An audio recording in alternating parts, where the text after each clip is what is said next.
ठंडी हवा उस शाम कुछ अलग ही इशारे कर रही थी, जैसे मौसम भी किसी अनदेखी दास्तां को जन्म देने वाला हो। कॉलेज कैंपस के बीचों बीच पुराने बरगद के नीचे बैठा अंशु अपने किताब में खोया था, मगर उसका दिल किसी और ही धड़कन की तलाश में भटक रहा था। दूर से आती हल्की हंसी ने अचानक उसका ध्यान खींचा और बस एक पल में उसकी दुनिया उसी हंसी की ओर घूम गई।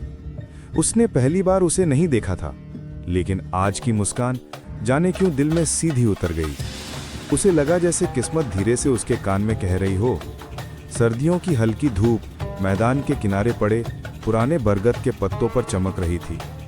कॉलेज का कैंपस हमेशा की तरह भीड़ से भरा था, लेकिन उस भीड़ में भी अंशु का दिल एक चेहरे की तलाश करता रहता था, नेहा। अंशु एक शांत संकोची लड़का था, कम बोलता लेकिन दिल में समंदर छुपाए रखता। पढ़ाई में तेज, दोस्तों में कम और सपनों में थोड़ा खोया खोया। दूसरी तरफ नेहा, चंचल, हंसमुख और हर किसी से जुड़ जाने वाली। दोनों के स्वभाव बिल्कुल उलट थे, लेकिन शायद प्यार को इसी उलट पुलट में मजा आता है।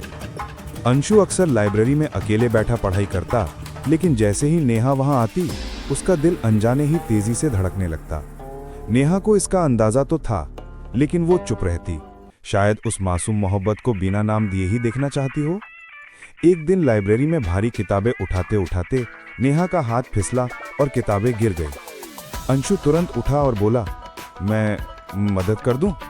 नेहा मुस्कुराई, क्यों नहीं, तुम तो वैसे भी यही देखते रहते हो कि मैं क्या कर रही हूं। अंशु चौंक गया, चेहरा लाल हो गया। नहीं नहीं, ऐसा कुछ नहीं। नेहा हंस पड़ी, रिलैक्स, आई एम किडिंग। और पहली बार दोनों की हंसी एक साथ गूंज उठी। उस दिन के बाद दोनों की बातें बढ़ने लगी, कभी लाइब्रेरी में, कभी कैंटीन में, कभी यूं ही कैंपस की गलियों में। अंशु को महसूस हुआ कि उसके दिन बदल रहे हैं। जिंदगी में एक रंग था और उस रंग का नाम नेहा था। लेकिन प्यार की राह हमेशा आसान थोड़ी होती है। सेमेस्टर खत्म होने के करीब था, सबको अपनी अपनी दिशा पकड़नी थी। नेहा को दिल्ली की एक बड़ी कंपनी से इंटर्नशिप मिली थी। अंशु खुश था, लेकिन भीतर भय भी था। क्या दूरी उनकी नजदीकियों को पीछे छोड़ देगी?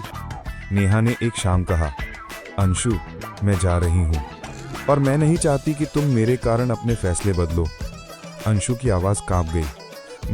मेरे फैसले वैसे भी तुमसे जुड़े बिना पूरे नहीं लगते।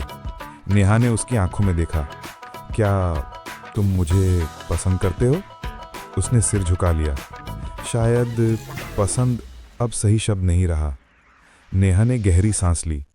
अंशु, मैं तुम्हारे करीब आई हूँ, पर शायद हम दोनों को थोड़ा वक्त चाहिए ताकि हम खुद को समझ सकें और अपनी दुनिया को भी।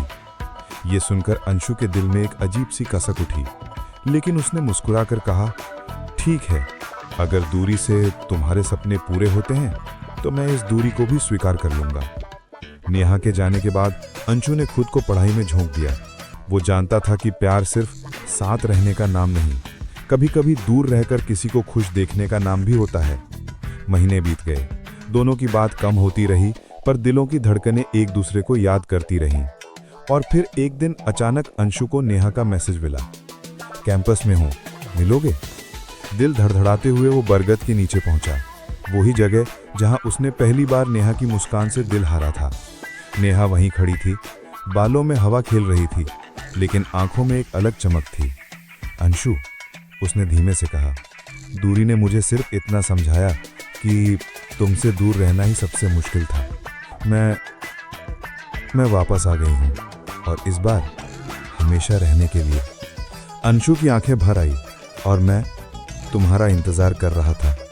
नेहा थोड़ा उसके पास आई, उसकी उंगलियां अंशु की उंगलियों को हल्का सा छू गई। तो फिर क्या हम इस कहानी को एक मौका दें? अंशु ने मुस्कुरा कर कहा, यह कहानी तो उसी दिन शुरू हो गई थी जब तुमने लाइब्रेरी में गिरती किताबों से ज्यादा मेरे गिरते हौसलों को संभाल लिया था। बरगद के पत्तों के बीच से धूप दोनों पर गिर रही थी, जैसे वो भी उनकी अधूरी कहानी को पूरा होते देख मुस्कुरा रही हो। और उसी पल दो खामोश दिलों ने एक ही आवाज में कहा, हाँ, ये प्यार है।